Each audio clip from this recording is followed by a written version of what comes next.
hablando, y la verdad es que hay un punto de intersección entre esa problemática tan profunda y la que nosotros vamos a abordar ahora en este momento, que tiene que ver ni más ni menos que con la identidad.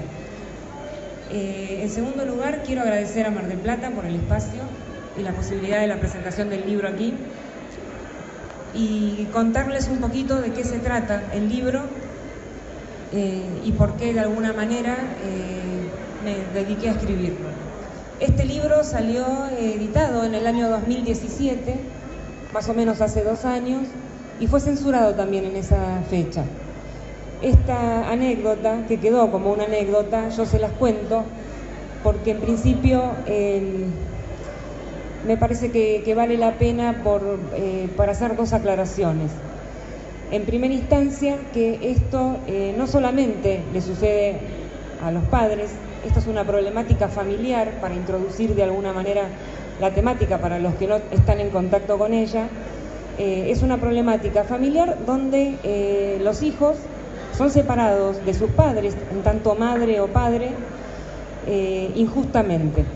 Y aquí viene esta aclaración. No solo son los padres, sino también son las madres las que sufren de este flagelo.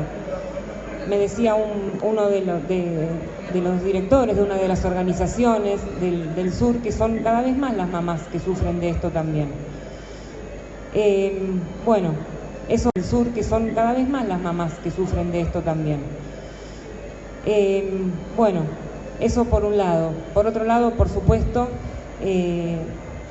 tener en cuenta que nada más lejos que estar a favor de todo este flagelo también paralelo que está sucediendo en nuestras sociedades, que tiene que ver con la violencia de género, específicamente con los femicidios, donde ahí sí hay estadísticas aberrantes y por supuesto que nos solidarizamos con eso también. Nada tiene que ver este libro con todo eso. Hago esta aclaración, en cada una de las presentaciones que hago esta aclaración, porque justamente la censura del libro tuvo que ver con eso, con una mala interpretación. Bueno, para irnos un poquitito más a esta temática, yo decía que es una separación injusta, porque por supuesto esta separación, tanto de la madre como del padre, se produce injustamente. Es decir, cuando no hay ningún tipo de riesgo ni para el padre conviviente o la madre conviviente con el niño, ni para el niño, por supuesto.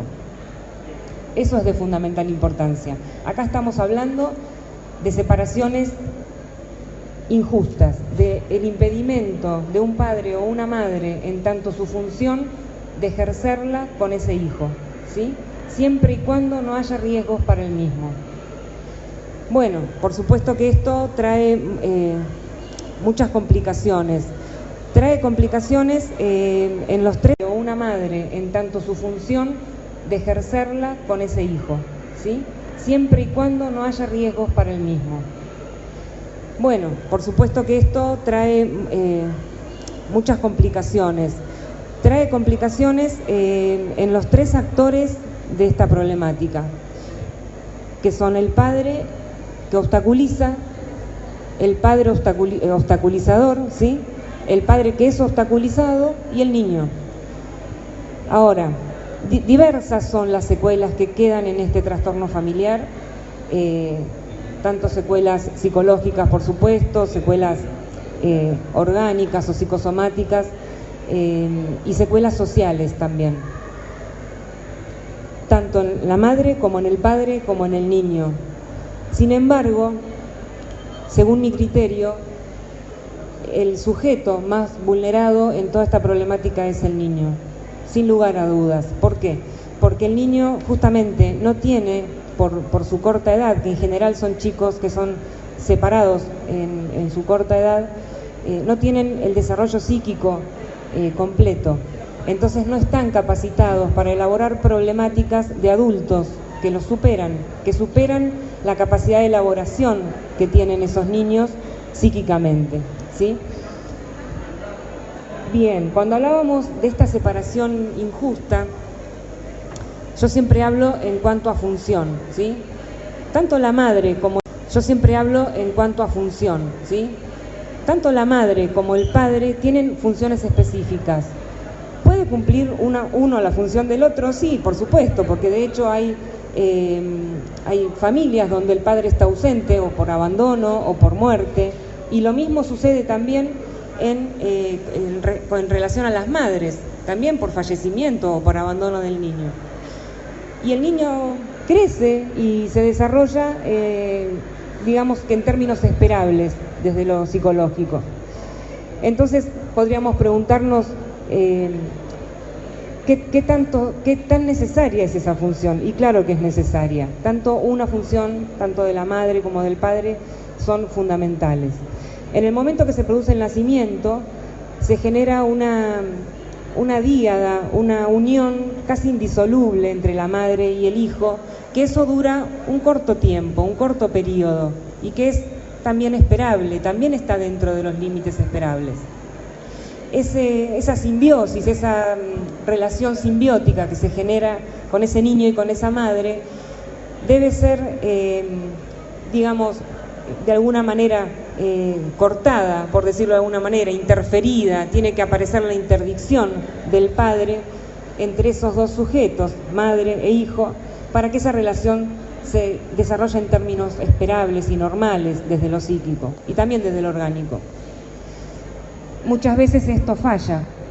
El niño y con esa madre debe ser, digamos, de alguna manera cortada, por decirlo de alguna manera, interferida. Tiene que aparecer la interdicción del padre entre esos dos sujetos, madre e hijo, para que esa relación se desarrolle en términos esperables y normales desde lo psíquico y también desde lo orgánico. Muchas veces esto falla. ¿Cuáles son las causas de este trastorno familiar, que es uno más de tantos?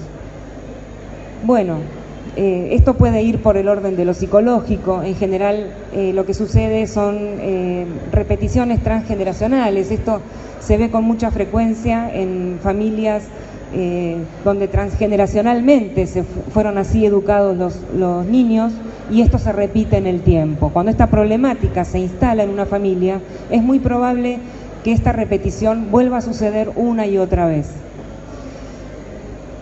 El libro, para contarles un poquito de qué se trata, yo lo dividí en 3 partes, justamente en la primera parte donde hablo de la mamá, de la madre, de la figura de la madre, en otra parte donde hablo del padre y en otra donde hablo del niño, en cada una de esas partes con las causas y con las consecuencias o las secuelas que pueden quedar en cada uno de estos actores.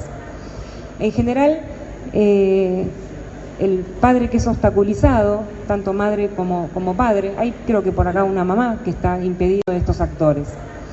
En general, el padre que es obstaculizado, tanto madre como padre, hay creo que por acá una mamá que está impedida de ver a su hijo en este momento, y también hay muchos papás. También hay abuelos, abuelas, tíos, tías, primos, primas, porque esto se traslada a todo lo que se denomina la familia extendida, ¿sí? Entonces, ¿con esto qué quiero decir? Y por eso encuentro ahí el punto en común o el punto de unión, si bien son problemáticas totalmente diferentes, pero me parece que esta disertación previa que hubo hace un ratito aquí, tienen un punto en común y que tiene que ver con el tema de la identidad, como lo decíamos. Al correr al niño de toda su familia extendida, no solo del padre, sino de toda la familia del padre o de toda la familia de la madre, lo que se hace ni más ni menos es coartar con toda su historia. Y como digo siempre, nada somos sin nuestra historia.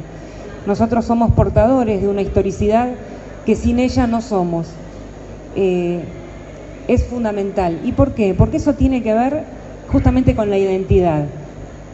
La identidad que habla de lo que es el ser, ¿no?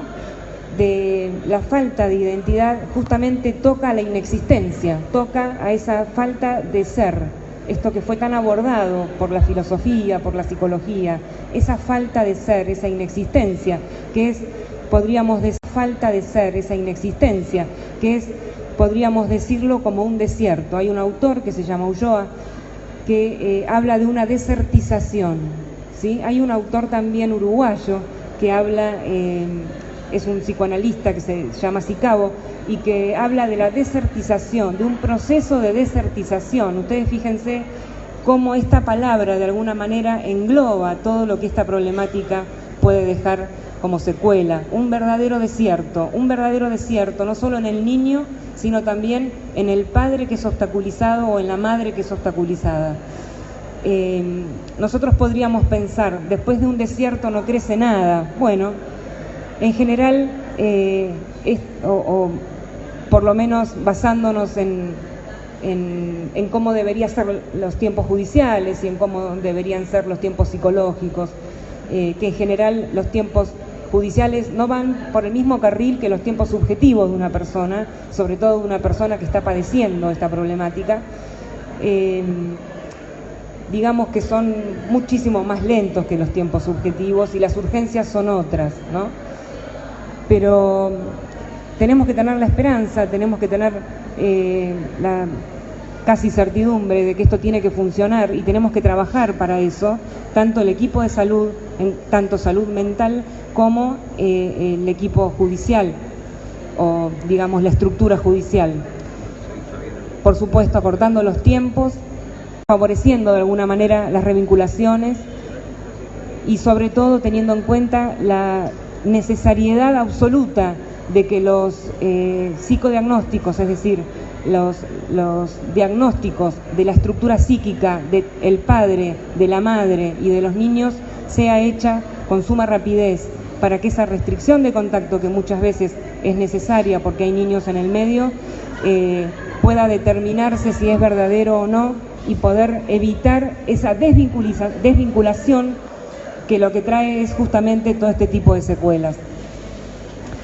En ese sentido, a mí me parece que el trabajo interdisciplinario es de fundamental importancia y en eso estamos, tratando de conectarnos siempre con el área judicial, con el área institucional, en relación a los colegios, a las instituciones donde van los niños, a incorporar a esa figura de la madre, a incorporar esa figura del padre en las obligaciones tanto escolares, ¿no? En tanto escolarización como de salud, porque el padre que es apartado, como decía recién, es apartado de su función. Y apartarlo de su función tiene que ver con la estructuración psíquica del niño sujeto, que es un sujeto de derecho y se transforma lamentablemente con esta problemática en un objeto, se cosifica al niño, corriéndolo de ese posicionamiento de sujeto de derecho, y el padre entonces o la madre pierde todo el derecho de conocer la escolarización, en qué estado, que lo que trae es justamente todo este tipo de secuelas. En ese sentido, a mí me parece que el trabajo interdisciplinario es de fundamental importancia y en eso estamos, tratando de conectarnos siempre con el área judicial, con el área institucional, en relación a los colegios, a las instituciones donde van los niños, a incorporar a esa figura de la madre, a incorporar esa figura del padre en las obligaciones tanto escolares, ¿no? En tanto escolarización como de salud, porque el padre que es apartado, como decía recién, es apartado de su función.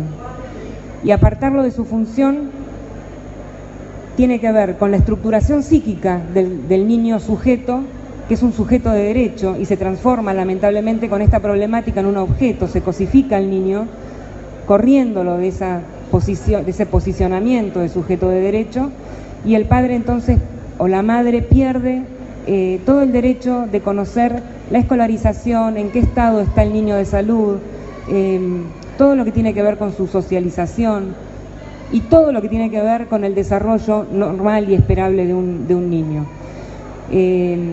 Con todo esto quiero decir que lo que más está afectado en los chicos es justamente el tema de la identidad, entre otras cosas, ¿no? Como uno de los derechos humanos más importantes de cualquier persona. Bueno, les agradezco mucho la atención, seguiremos luchando por los derechos humanos de los niños y, bueno, le doy la palabra